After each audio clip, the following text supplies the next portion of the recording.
ಸಿಂಹರಾಶಿ, ನಿಮ್ಮ ವೃತ್ತಿ ನಿಮಗೆ ಸಮಾಧಾನವನ್ನು ಕೊಡ್ತಕ್ಕಂತಹ ದಿವಸವಾಗುತ್ತೆ. ವೈಯಕ್ತಿಕವಾದಂತಹ ಕಾರಣಗಳಿಂದ ನಿಮ್ಮ ಮನಸ್ಸು ಏನೋ ಒಂದು ರೀತಿಯಲ್ಲಿ ಕಲುಷಿತವಾಗಿ ಮಾನಸಿಕವಾದಂತಹ ಅಸಮಾಧಾನ ನಿಮಗೆ ಕಾಡುತ್ತೆ.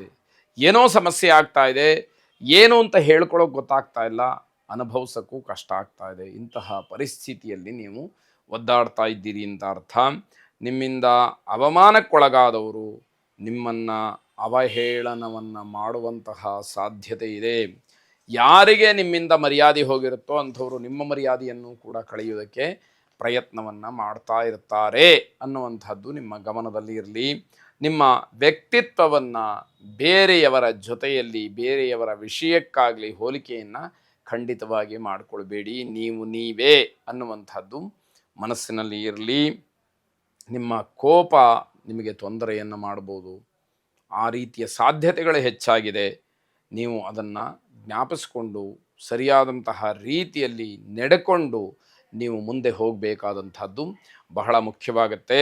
ಉಮಾಮಹೇಶ್ವರರನ್ನು ವಿಶೇಷವಾಗಿ ಪ್ರಾರ್ಥನೆ ಮಾಡಿ. ಶುಭವಾಗಿ. ಕನ್ಯಾ ರಾಶಿ, ಬೇರೆಯವರ ವ್ಯವಹಾರದಲ್ಲಿ, ಬೇರೆಯವರ ಕೆಲಸದಲ್ಲಿ ನಿಮ್ಮನ್ನು ನೀವು ತೊಡಗಿಸ್ಕೊಂಡು ಅವಮಾನಕ್ಕೆ ಒಳಗಾಗ್ತಕ್ಕಂತಹ ಸಾಧ್ಯತೆ ಹೆಚ್ಚಾಗಿದೆ. ಇದರ ಅರ್ಥ ಏನು ಅಂತಂದರೆ, ನಿಮ್ಮ ಕೆಲಸವೇ ಬೇಕಾದಷ್ಟಿದೆ, ಅದನ್ನು ಹೊರತಾಗಿ ಅದನ್ನು ಬಿಟ್ಟು ಬೇರೆಯವರ ಕೆಲಸದಲ್ಲಿ ಮಗ್ನರಾಗ್ತಕ್ಕಂಥದ್ದು ಅವಿವೇಕತನವಾದೀತು. ಆದರೂ ಅದರಲ್ಲಿ ಸಹಾಯದ ದೃಷ್ಟಿಯಿಂದ ನೋಡ್ತಾ ಹೋದಾಗ ಅದನ್ನು ಹೊರತಾಗಿ ನೀವು ನಿಮ್ಮ ಕೆಲಸವನ್ನು ಬಿಟ್ಟು ಬೇರೆಯವರ ಕೆಲಸವನ್ನು ಮಾಡುವಾಗ ಆ ಕೆಲಸದಿಂದ ನಿಮಗೆ ಅವಮಾನವಾಗುತ್ತೆ. ನೀವು ನಷ್ಟವನ್ನು, ಕಷ್ಟವನ್ನು ಅನುಭವಿಸಬೇಕಾದಂತಹ ಪರಿಸ್ಥಿತಿ ಒದಗಿ ಬರುತ್ತೆ ಅನ್ನುವಂಥದ್ದು. ತಮ್ಮ ಭವಿಷ್ಯತ್ತಿನ ವಿದ್ಯೆಗೆ ಬೇಕಾದಂತಹ ಮಾರ್ಗದರ್ಶನಗಳೆಲ್ಲವನ್ನೂ ಕೂಡ ನೀವು ಹಿರಿಯರಿಂದ ಪಡ್ಕೊಳ್ಳೋದಕ್ಕೆ ಅವಕಾಶಗಳು ಹೆಚ್ಚಿದೆ. ಅಂತಹ ಸದುಪಯೋಗವನ್ನು ನೀವು ಮಾಡಿಕೊಳ್ಬೇಕು ಅಂತಕ್ಕಂಥದ್ದು. ತಜ್ಞರಿಂದ ಉತ್ತಮವಾದಂತಹ ಸಲಹೆಯನ್ನು ಪಡ್ಕೊಳ್ತೀರಿ. ಅದೂ ಕೂಡ ನಿಮ್ಮ ಜೀವನದಲ್ಲಿ ಅನುಕೂಲಕರವಾಗಿ ಪರಿಣಾಮವನ್ನು ಬೀರತಕ್ಕಂಥದ್ದು. ಏನಾದರೂ ತೀರ್ಮಾನವನ್ನು ಮಾಡುವಾಗ ಸರಿಯಾದ ದಿಟ್ಟವಾದ ದೃಢವಾದ ಆಲೋಚನೆಗಳಿರಲಿ, ಆ ರೀತಿಯ ಒಂದು ಭಯಮುಕ್ತವಾದಂತಹ ಮನಸ್ಥಿತಿ ಇರಲಿ ಅಂತ ಹೇಳುವಂಥದ್ದು. ಇಲ್ಲದಿದ್ದರೆ ಹಣ ಖರ್ಚಾಗತ್ತೆ, ನೆಮ್ಮದಿ ಮಾತ್ರ ಇರೋದಿಲ್ಲ, ನೆಮ್ಮದಿಗೂ ಕೂಡ ಭಂಗ ಬರುವಂಥದ್ದಾಗತ್ತೆ.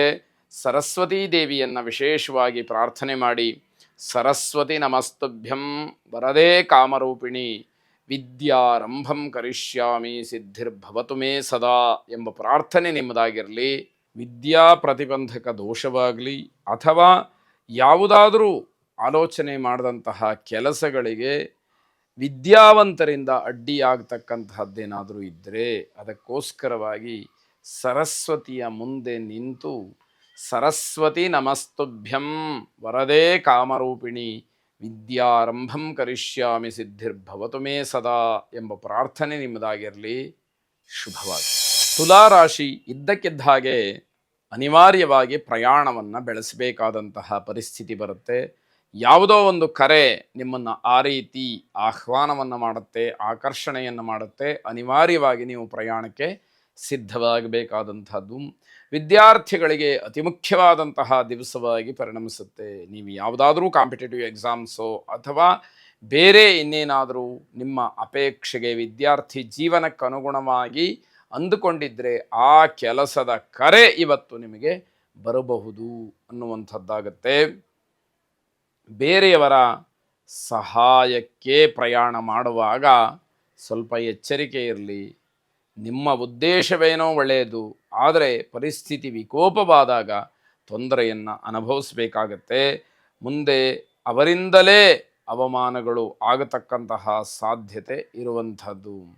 ಯಾವ ವ್ಯಕ್ತಿಗೆ ನೀವು ಸಹಾಯವನ್ನು ಮಾಡ್ತೀರೋ ಅದೇ ವ್ಯಕ್ತಿ ನಿಮಗೆ ತಿರುಗಿ ಬೀಳ್ತಕ್ಕಂತಹ ಸಾಧ್ಯತೆಗಳು ಹೆಚ್ಚಾಗಿ ಕಾಣುತ್ತೆ ಅಂತ ಹೇಳಬೇಕು. ಅವರಿಂದಲೇ ಅವಮಾನವಾದರೆ ಅದಕ್ಕಿಂತ ದೊಡ್ಡ ನಷ್ಟ ಮತ್ತೊಂದಿಲ್ಲ ಅಂತ ಹೇಳುವಂಥದ್ದು. ದುರ್ಗಾದೇವಿಯನ್ನು ಪ್ರಾರ್ಥನೆ ಮಾಡಿ.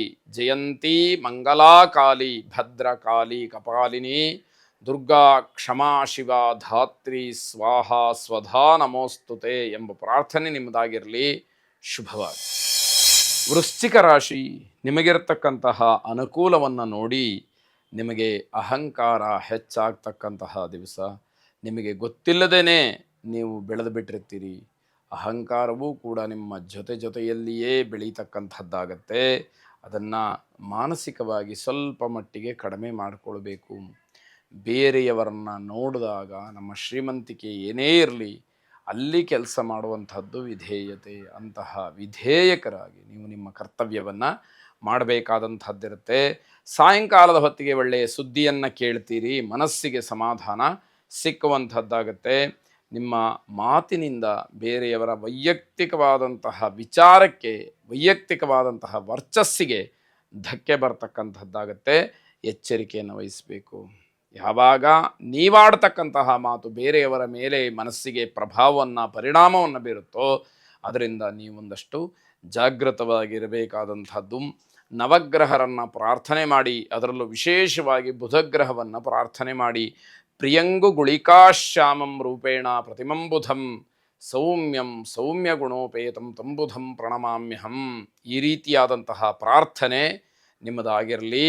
ಬುಧಗ್ರಹವನ್ನು ಆರಾಧನೆ ಪ್ರಾರ್ಥನೆ ಮಾಡುವಾಗ ವಿಶೇಷವಾಗಿ ಒಂದು ದೊನ್ನೆಯಲ್ಲೋ ಅಥವಾ ಒಂದು ಹಸಿರು ಬಟ್ಟೆಯಲ್ಲೋ ಹೆಸರು ಕಾಳನ್ನು ಕಟ್ಟಿಟ್ಟು ಅದಕ್ಕೆ ಪೂಜಿಸಿ ಚಂದ್ರಮಂತ್ರವನ್ನು ಅಭಿಮಂತ್ರಣೆ ಮಾಡಿ, ಅಂದರೆ ಆ ಧಾನ್ಯವನ್ನು ಸ್ಪರ್ಶ ಮಾಡಿಕೊಂಡು ಚಂದ್ರಮಂತ್ರವನ್ನು ಹೇಳ್ತಾ ಅಂತ್ಯದಲ್ಲಿ ಆ ಧಾನ್ಯವನ್ನು ದೇವಸ್ಥಾನಕ್ಕೆ, ಅದರಲ್ಲೂ ವಿಶೇಷವಾಗಿ ನವಗ್ರಹರು ಇರತಕ್ಕಂತಹ ದೇವಸ್ಥಾನಕ್ಕೆ ಸಮರ್ಪಣೆ ಮಾಡಿ ಅದರಿಂದ ಸಿಗ್ತಕ್ಕಂತಹ ಫಲವನ್ನು ನೀವು ಅನುಭವಿಸುವಂತಹ ಯೋಗ ಸಿಕ್ಕಲಿ. ಶುಭವಾಗಿ.